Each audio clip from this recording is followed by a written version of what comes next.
Welcome to another episode of the Red Roof Recovery Show, offering programs to soften the path of recovery from addictions. And it's not just for addictions, it's for life. My name is Tanya McIntyre, and I am joined by my beautiful husband of a long, long time. I call him Sir Lancelot because he is definitely my knight in shining armor. What I love about Lance working with me in our business is that he brings the perspective of a family member of a loved one who's affected by addictions because he lived with me through my addictions for more than 20 years.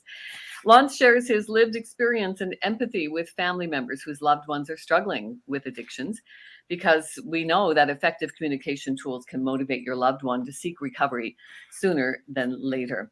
We offer thoughtful conversation about a variety of recovery topics. You'll hear science-based approaches to build a life beyond addiction, a life you won't need to escape from. There are literally hundreds of tools you can use to manage recovery and life. The key, my favorite acronym, is to keep educating yourself until you find something that clicks for you, because we are all different animals, our addictions are different, and our recovery is going to be different. So today we are going to talk about some of the snappy slogans of 12-step programs. It works when you work it. When I started my journey in recovery in 2009, I went to 12-step meetings for 8 years and kept relapsing every year. But I still go to 12-step meetings because it's a great personal development program.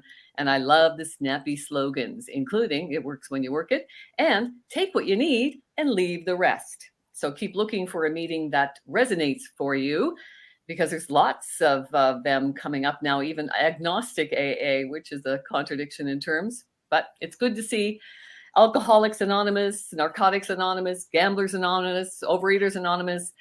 They are all evolving into this century and offering some alternatives for people who can't grasp the whole God consciousness thing. And that's another show.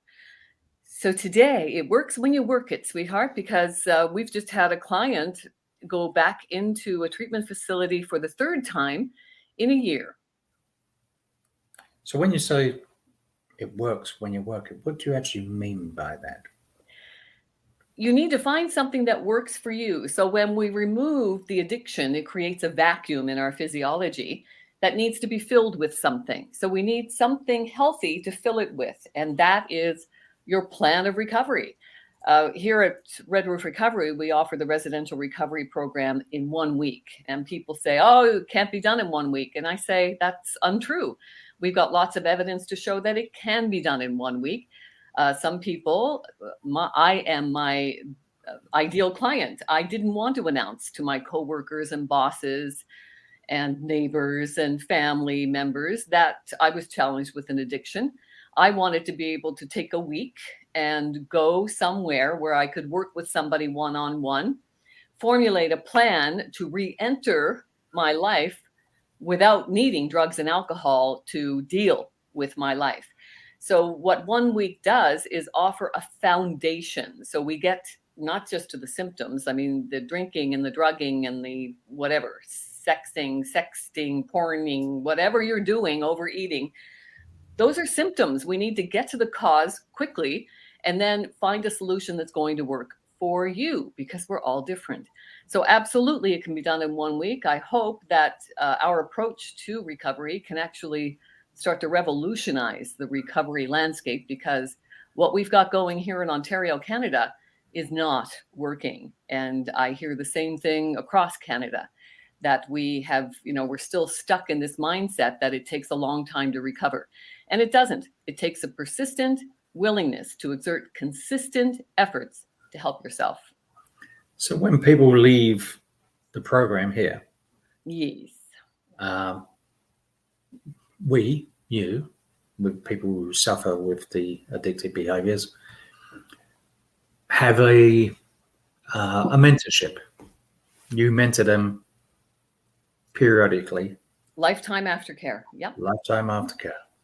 However, you give them homework.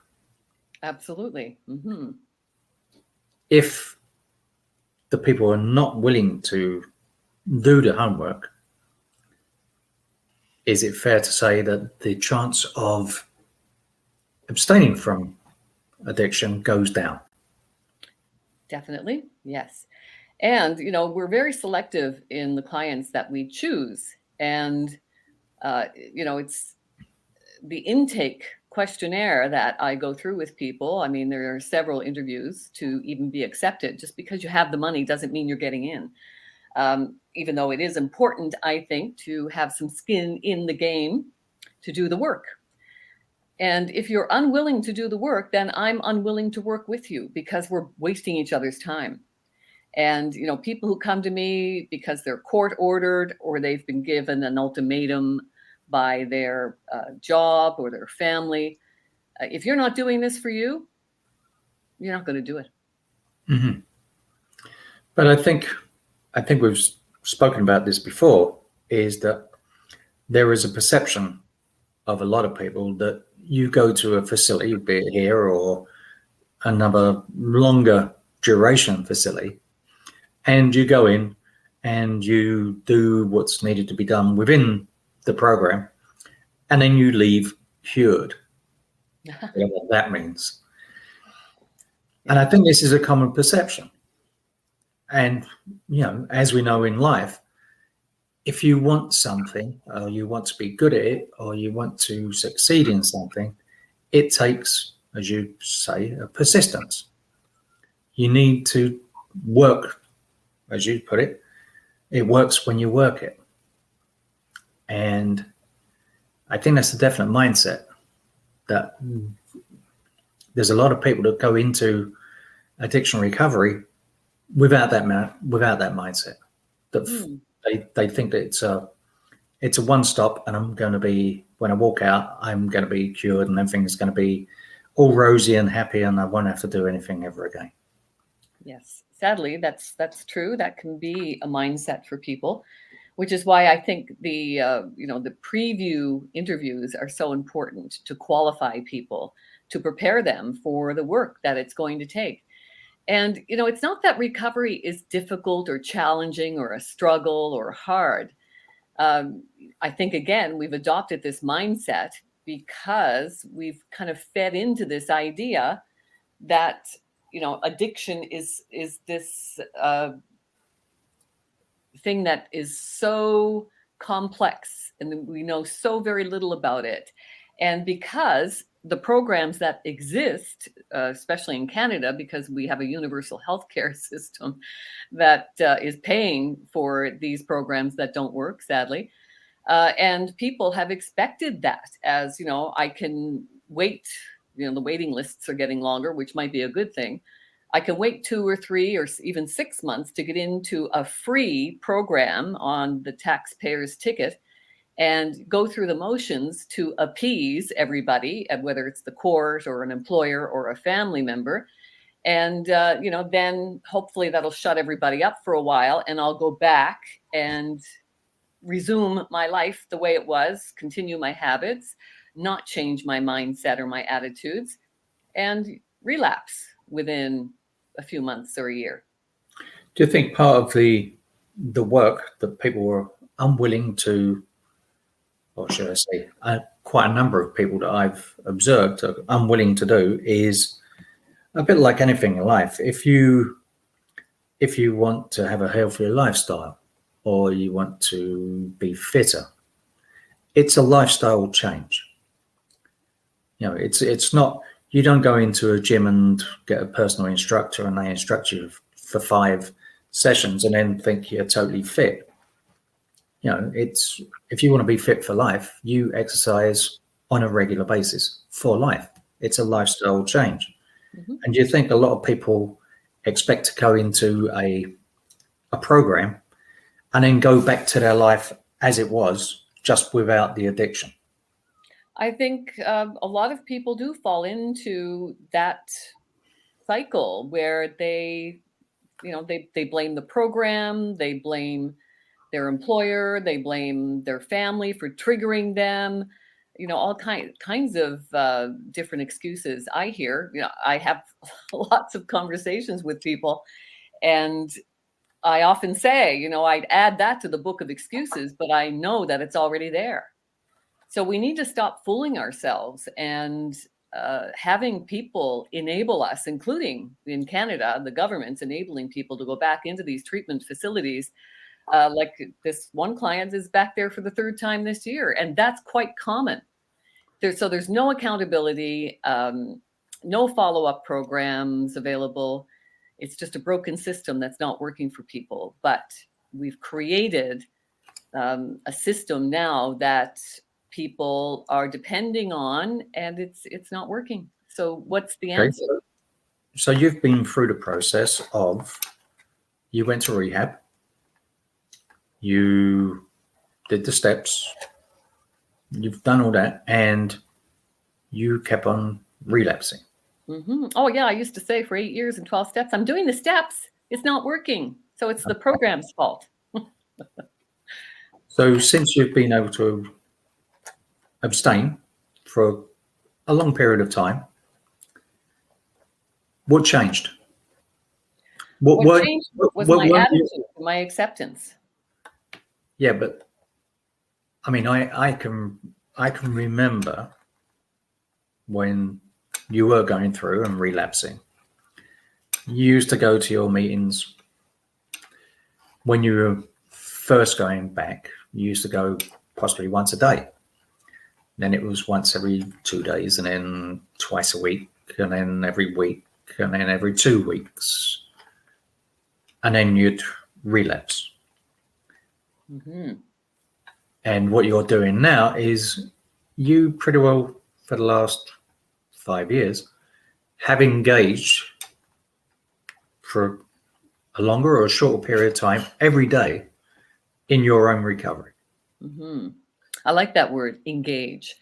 So staying engaged in our recovery work is crucial. Like you say, if you want to stay in shape, building your muscles, you go to the gym regularly. And for me, establishing a structured routine was crucial to my successful freedom, my sustainable, continual freedom from addictions, without question. It's a structured routine, engaging in the work every day. And as I said before, I think a lot of people expect to go into a program and come out. And the same way as the gym analogy is that you go to the gym because you're 300 and something pounds and you eat fast food every day. And you go to the gym and you go an hour at gym, but you're still doing the destructive thing and think you're going to look like someone on the cover of a magazine. Like, it's a lifestyle change. Your life is nowhere near the same as it was when you were involved in your addictive behaviors. Mm-hmm. And that could be outcome resistance with people as well, right? That they can't. I remember being in a position where I couldn't even imagine going through life without drugs and alcohol.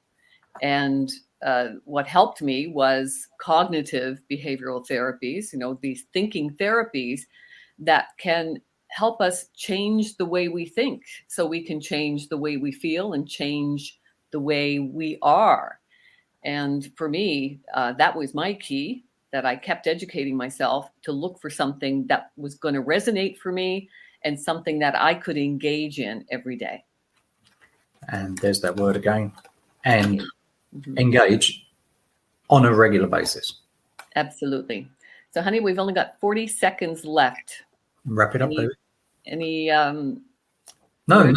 I think the last thing is engagement and regularity. Thank you. You have to do it on a regular basis and stay engaged. Otherwise, your likelihood of recovery diminishes a lot.